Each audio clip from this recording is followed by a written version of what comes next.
सभी को नमस्कार। तो जैसा कि आप सब जानते हैं कि कल की हमारी जो यात्रा है वो गढ़वाल नरेश को लेकर चल रही है। तो इस समय जो है हम बात करेंगे जयकृत शाह के विषय में। कपरोली का युद्ध होता है जयकृत शाह के समय। कपरोली का युद्ध 1780 में प्रथुम शाह और जयकृत शाह के बीच लड़ा जाता है। जैसा कि आप जानते हैं जयकृत शाह और प्रथुम शाह दोनों किसके पुत्र हैं? ललित शाह के पुत्र हैं, जयकृत शाह और प्रथुम शाह। ठीक है। तो इस युद्ध में गढ़वाल सेना व जगत प्रकाश एक तरफ थे, जबकि दूसरी तरफ प्रथुम शाह व उसका भाई पराक्रम शाह था। तो इस युद्ध में जो है, जैसे कि आपको बताया कि ललित शाह के 4 पुत्र हुए, जयकृत शाह, प्रथुम शाह, पराक्रम शाह और प्रीतम शाह। तो यहाँ पे पराक्रम शाह साथ दे रहा है प्रथुम शाह का। प्रथुम शाह इसका इस समय कुमाऊं के राजा हैं, और आपको पता है कि कुमाऊं में राज करने वाला, कुमाऊं और गढ़वाल दोनों जगह राज किया था प्रथुम शाह ने।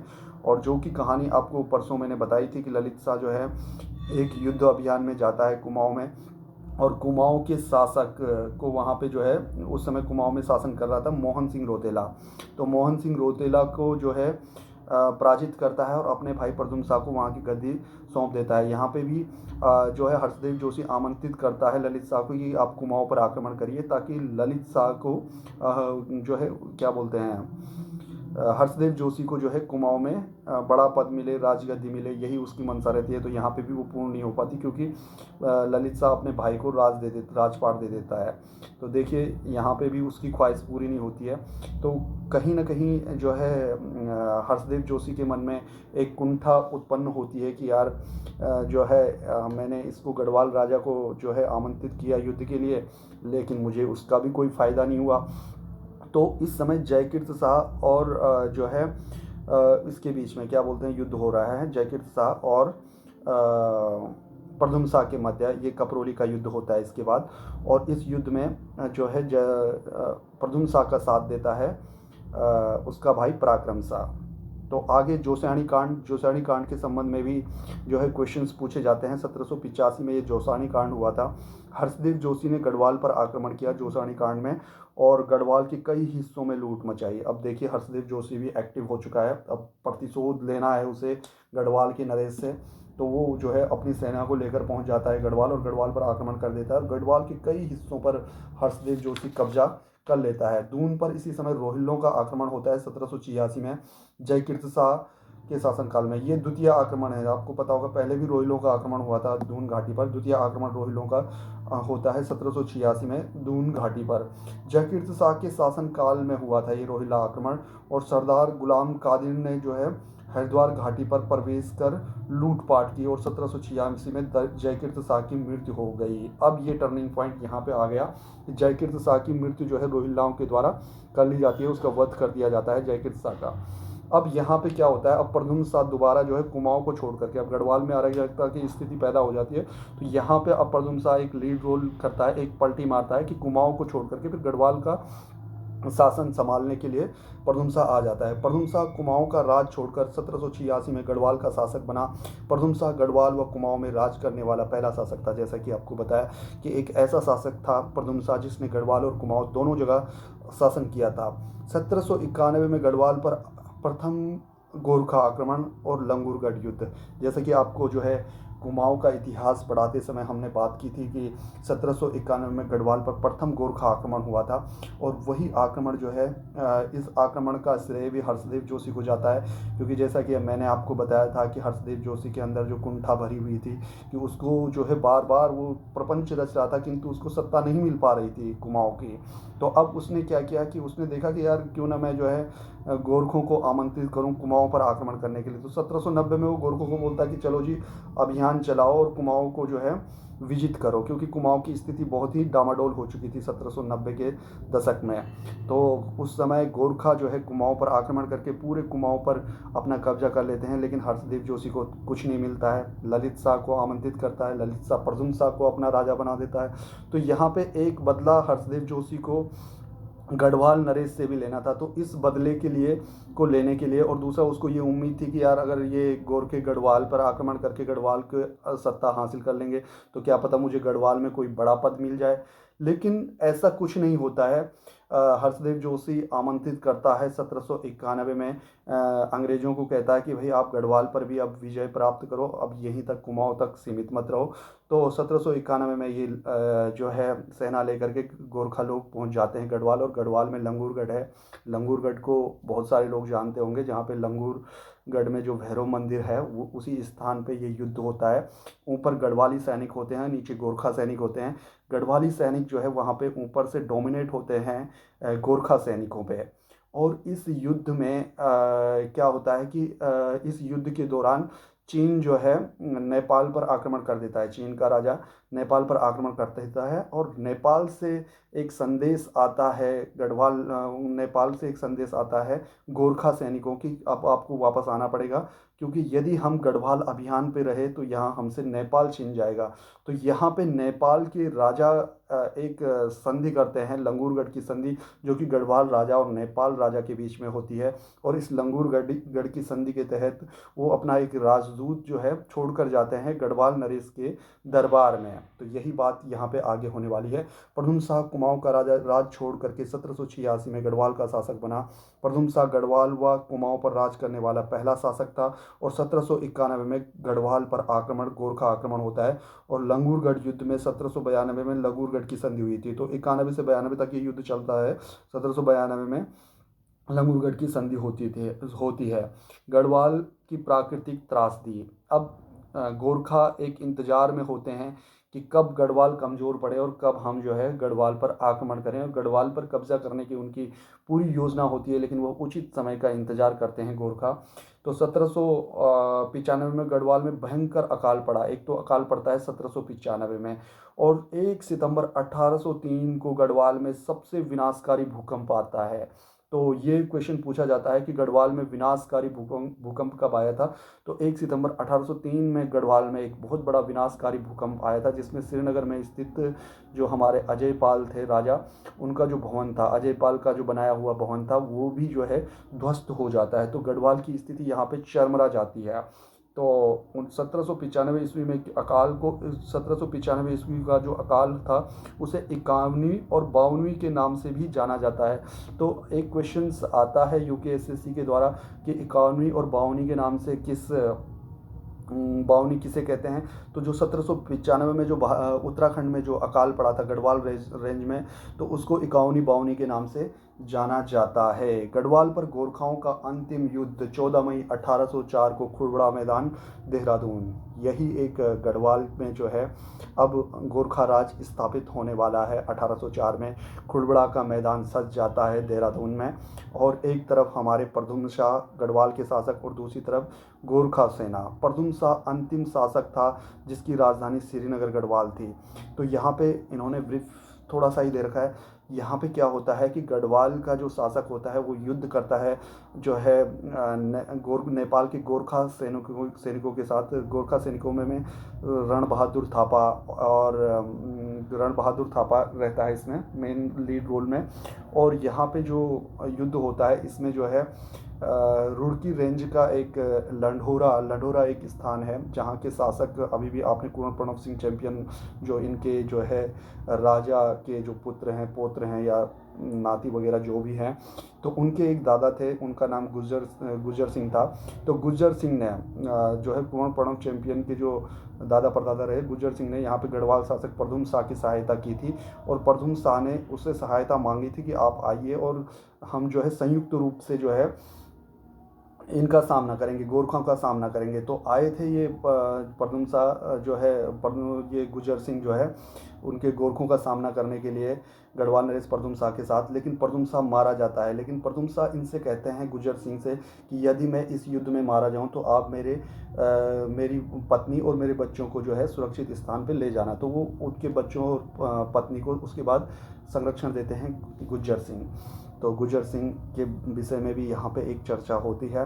और प्रद्युम्न शाह अंतिम शासक था जिसका राजधानी जो है श्रीनगर थी। इसके बाद सुदर्शन शाह आता है 1815 से 1859 तक, क्योंकि 1804 से 18 15 तक तो जो है यहाँ पे गोरखा शासन करते हैं। पूरे 10-12 साल का इनका शासन होता है। बहुत ही क्रूर शासन इसको माना जाता है। आगे मैं आपको जो है बताऊंगा इसमें कि क्या क्या इनकी प्रथाएं थी। गोरखा किस प्रकार से जो है गढ़वाली और कुमाऊनी लोगों को प्रताड़ित करते थे। ये बहुत ही मर्म और इंटरेस्टिंग स्टोरी है। इसे आम जन को भी जानना चाहिए, चाहे वो किसी एग्ज़ाम की तैयारी कर रहे हैं या नहीं कर रहे हैं, किंतु ये बहुत ही एक मार्मिक की स्टोरी है। सुदर्शन शाह 1815 से 1859। सुदर्शन शाह ने टिहरी रियासत का प्रथम शासक इनको माना जाता है। टिहरी रियासत यानी कि अभी रियासत बन गई थी। इस बीच में अंग्रेज़ों ने क्या किया था कि 1814 या 15 के बीच में, 1814 में जो है सुदर्शन शाह अंग्रेज़ों से हेल्प मांगते हैं कि आप आइए और इन जो गोरखा हैं इनको गढ़वाल से खदेड़िए। तो गढ़वाल और कुमाऊं से दोनों से खदेड़ने के लिए एक आमंत्रण दिया जाता है अंग्रेज़ों को। और 1815 में फिर एक देहरादून में एक और युद्ध होता है 1814-15 के बीच में। और अंग्रेज़ जो है गोरखाओं को पराजित करते हैं। और गोरखाओं को पराजित करने के बाद एक और संधि होती है जिसे संगोली की संधि कहते हैं। और उस संगोली की संधि ये 1816 मेरे ख्याल से 3 मार्च 1816 की ये संधि होती है। और इस संधि के तहत गोरखों को अंग्रेज जो है मजबूर करते हैं कि आप जो है कुमाऊं को और गढ़वाल को छोड़ करके जाइए। और एक जो सीमा बांधी जाती है, जो काली नदी है उसके पार बोला जाता है ये नेपाल है, और इसकी इधर जो है अपने उत्तराखंड की सीमा निर्धारित की जाती है। जो कि काला पानी विवाद अभी कुछ दिन पहले, कुछ साल पहले भी चला था कि जो नेपाली थे वो कह रहे थे कि भाई काला पानी के इधर का एरिया हमारा है। तो वो अंग्रेज़ों के द्वारा डिसाइड किया गया था। इसी वजह से जो है ये विवाद उस समय उत्पन्न हुआ था। तो यहाँ पे जो कहानी बनती है कि गढ़वाल का जो नरेश होता है सुदर्शन शाह, वह आमंत्रित करता है अंग्रेज़ों की कि आप आइए और जो है गढ़वाल और कुमाऊं से इन अंग्रेज़ों को खदेड़िए। तो अंग्रेज़ हेल्प भी करते हैं, लेकिन उससे एक शर्त मांगते हैं कि हमें जो है आप जो है कुछ धन की उससे मांग करते हैं। पता नहीं कितना धन था, मतलब काफ़ी था वो, जिसको जो है सुदर्शन शाह पे नहीं कर पाता है उन्हें। और लास्ट में वो कहते हैं कि भाई तुझे एक रियासत दी जाती है। उसको टिहरी रियासत दे दी जाती है। एक छोटा सा बिहड़ सा क्षेत्र उसको दिया जाता है कि तुम यहाँ रहो, अपना राज करो। बाद में उसको जो है उत्तरकाशी भी दे दिया जाता है, खैर, लेकिन उसको एक सीमित क्षेत्र दे दिया जाता है टिहरी नरेश को, जो कि सुदर्शन शाह को इसीलिए टिहरी रियासत का प्रथम शासक माना जाता है। इससे पहले गढ़वाल शासक हुआ करता था, अब टिहरी रियासत इसमें एंटर कर चुकी है। प्रथम शाह को युद्ध लड़ने के उपरांत जो है अपना सिंहासन तक बेचना पड़ा था। देखो इतनी बड़ी बात आती है कि प्रथम शाह जो युद्ध लड़े थे उस समय देहरादून के खुड़बड़ा मैदान में गोरखों के साथ, अपना सिंहासन तक बेचना पड़ा था उन्हें। और सुदर्शन शाह टिहरी रियासत का प्रथम शासक था। आइए, प्रथम शाह की तो कहानी अब खत्म हो चुकी है। अब सुदर्शन शाह का अध्ययन करते हैं कि 1815 से सुदर्शन शाह 1859 तक टिहरी रियासत में शासन करते हैं। अब हम गढ़वाल नरेश नहीं, टिहरी नरेश की बात करेंगे, क्योंकि अब जो गढ़वाल नरेश है उसका जो क्षेत्र है वो सीमित हो चुका है। कहा जाता है कि गढ़वाल नरेश ने जो है कहा था कि आप पूरा क्षेत्र ले लो अंग्रेज़ों को, लेकिन मुझे श्रीनगर दे दो। लेकिन अंग्रेज़ों ने उनको श्रीनगर नहीं दिया था, उनको टिहरी दिया था। तो आइए आगे बात करते हैं। गढ़वाल पर 1804 से 1815 तक गोरखाओं का शासन रहता है।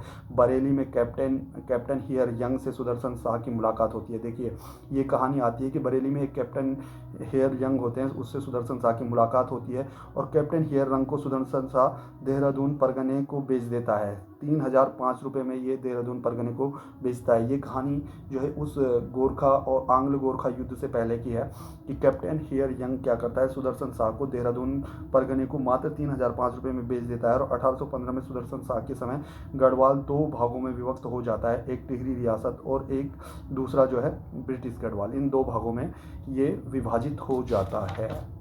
टिहरी राजधानी की स्थापना 30 दिसंबर 1815 में हुई। टिहरी में राजधानी बनाते हैं और 6 फरवरी 1820 को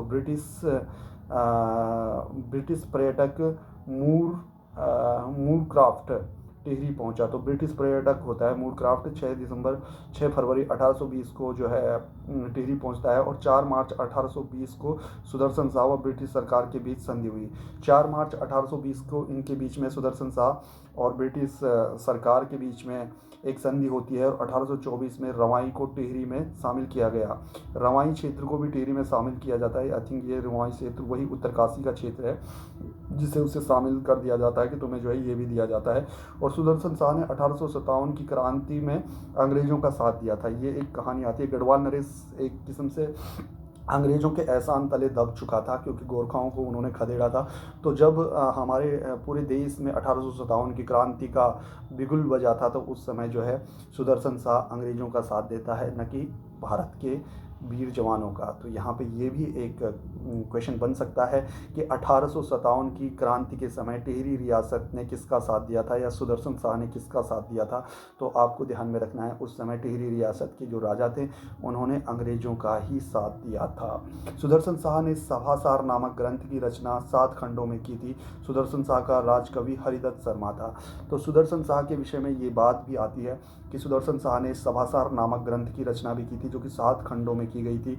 सुदर्शन शाह का राजकवि जो है हरिदत्त शर्मा को माना जाता है।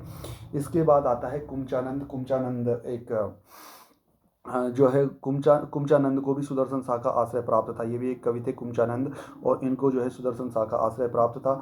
सुदर्शनोदय काव्य की रचना कुमचानंद ने की थी। ये क्वेश्चन आ सकता है किसी भी एग्जाम में कि सुदर्शनोदय काव्य की रचना किसने की थी। तो आपको ध्यान में रखना है कि सुदर्शनोदय काव्य की रचना जो है कुमचानंद के द्वारा की गई थी। गोरखवाणी की रचना सुदर्शन शाह ने की। रामायण दीपिका की रचना हरिदत्त शर्मा ने की थी। ये क्वेश्चन आता है कि रामायण दीपिका की रचना किसने की थी। तो हरिदत्त शर्मा ने रामायण दीपिका की रचना की थी।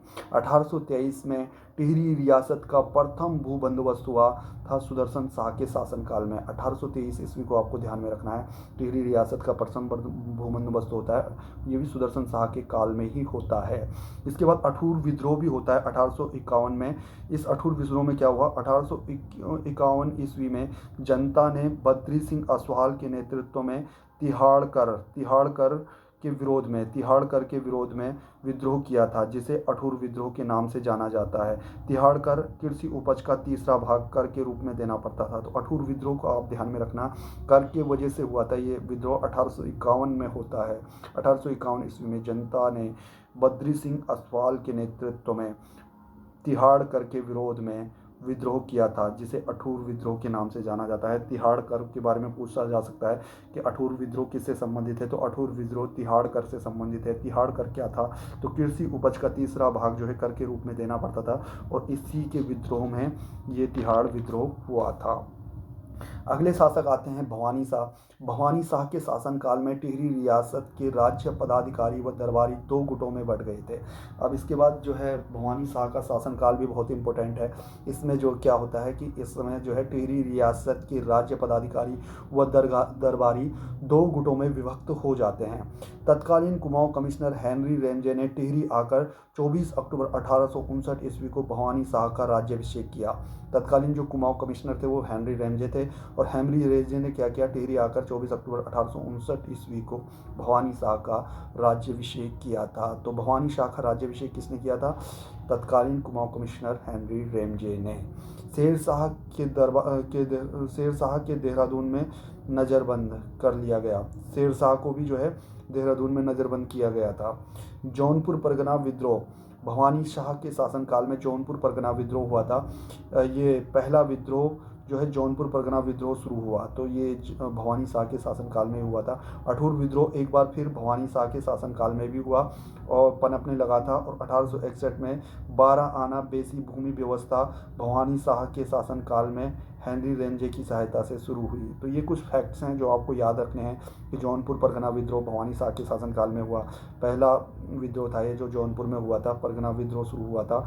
अठूर विद्रोह भी इनके शासनकाल में पनपने लगा था दोबारा, और 1861 में 12 आना बीसी भूमि जो है भूमि व्यवस्था भवानी शाह के शासनकाल में हेनरी रेंजे की सहायता से शुरू हुई थी। तो ये तो एक फैक्ट है जो कि याद रखने हैं। प्रथम भू बंदोबस्त सुदर्शन शाह के शासनकाल में हुआ। ये क्वेश्चंस बन सकता है कि प्रथम भू बंदोबस्त किसके शासनकाल में शुरू हुआ था। तो सुदर्शन शाह के शासनकाल में प्रथम भू बंदोबस्त हुआ था। ये बात आपको ध्यान रखनी है। उसके बाद आता है 1862 में भवानी शाह ने देवप्रयाग में संस्कृत हिंदी पाठशाला खोली थी। तो देवप्रयाग में संस्कृत हिंदी पाठशाला किसके द्वारा खोली गई थी, तो ये भवानी शाह के द्वारा खोली गई थी। अगले शासक प्रताप शाह ने 1873 में भू व्यवस्था करवाई। इस भू बंदोबस्त को जूला पैमाइश कहा जाता है। तो प्रताप शाह ने 1873 में एक भू व्यवस्था करवाई थी और इस भू व्यवस्था को जोला पैमाइश के नाम से जाना जाता है। 1877 में प्रताप शाह ने प्रताप नगर बसाया था। अगर आपसे पूछा जाएगा कि प्रताप नगर किसने बताया था, तो प्रताप शाह ने बसाया था। 1883 में प्रताप शाह ने अंग्रेजी स्कूल की स्थापना भी की थी। अगर पूछे गए कि अंग्रेजी स्कूल की स्थापना प्रताप शाह ने कब की थी, तो 1883 में की थी। टिहरी में सर्वप्रथम पुलिस विभाग की स्थापना भी प्रताप शाह ने ही की थी। टिहरी में प्रथम अस्पताल 1883 में प्रताप शाह के शासनकाल में बना। प्रताप नगर का पुराना नाम ढांगधार था। प्रताप शाह ने टिहरी में प्रिंटिंग प्रेस की स्थापना भी की थी। ये कुछ फैक्ट्स हैं जो आपको प्रताप शाह के विषय में याद रखना है। अब धीरे धीरे डेवलपमेंट शुरू होने लग जाता है, क्योंकि जब अंग्रेजी शासनकाल उत्तराखंड में आता है तो थोड़ा बहुत कुछ ऐसे भी कार्य होते हैं, जैसे शिक्षा के क्षेत्र में सुधार हुए, स्वास्थ्य के क्षेत्र में सुधार हुए, पर्यटन के क्षेत्र में सुधार हुए। तो सबसे गंदा जो काल था उत्तराखंड का, वो गोरखा काल था, सबसे गंदा काल जिसे बोला जाता है। फिर भी अंग्रेजी शासनकाल में कुछ डेवलपमेंट भी हुआ था उत्तराखंड में, जो कि आपको देखने को भी मिल रहा है। पाला प्रथा जो है, दरबार में दूध घी पहुंचाना इसको कहा जाता है। जैसे कि मैंने आपसे पहले भी शायद इस विषय में बात की थी, पाला प्रथा दरबार में दूध घी पहुंचाना। खाण प्रथा बेगार देने को कहा जाता है। और विशाह प्रथा अन्न के रूप में कर दरबार में पहुंचाना जो है विशाह प्रथा होती है। ये प्रताप शाह ने इन तीनों प्रथाओं को समाप्त किया और ये तीनों प्रथाएं जो है महारानी गुलेरिया की सलाह पर समाप्त की गई थी। तो कुछ प्रथाओं के बारे में आपको ध्यान में रखना है कि जो प्रताप शाह ने समाप्त की थी वो थी जो है खाण प्रथा, जो कि बेगार देने से संबंधित थी। पाला प्रथा थी, उस समय दरबार में दूध घी पहुंचाने का जो कार्य होता था उसे जो है खण प्रथा के नाम से जाना जाता है। विशाल प्रथा जो है अन्न के रूप में जो है कर जो है दरबार में पहुंचाना था। और इनको जो है इन तीनों प्रथाओं को जो है इन्होंने समाप्त कर दिया था प्रताप शाह ने। और किसके? महारानी गुलेरिया के कहने पर। ये इनकी राजमाता थी महारानी गुलेरिया। प्रताप शाह ने टिहरी में एक न्यायालय का निर्माण कर, राजमाता नहीं सॉरी, इनकी पत्नी थी ये गुलेरिया। प्रताप शाह ने टिहरी में एक न्यायालय का निर्माण कराया जिसे चीफ कोर्ट भी कहा गया। चीफ कोर्ट का निर्माण भी इन्होंने करवाया था टिहरी में। और जो है गढ़वाल राज्य वंशावली की रचना देवराज ने की थी। तो प्रताप शाह ने की दो रानियां थी, एक तो कटोची और गुलेरिया, दो रानियां भी थी इनकी कटोची और गुलेरिया के नाम से। गढ़वाल राज्य वंशावली की रचना जो है देवराज ने की थी। फिलहाल के लिए इतने फैक्ट्स आपके लिए काफ़ी है, क्योंकि अब हो चला है वक्त। और ये जो कहानियाँ हैं ये इम्पोर्टेंट्स हैं, एग्ज़ाम फैक्ट्स से भी संबंधित हैं। और कुछ अपने गढ़वाल के बारे में अगर हम जानना चाहते हैं, उत्तराखंड के विषय में जानने के इच्छुक हैं, तो हम इन कहानियों को, इन राजाओं की प्रथाओं को, इनके विषय में जान करके, इनके विषय में अध्ययन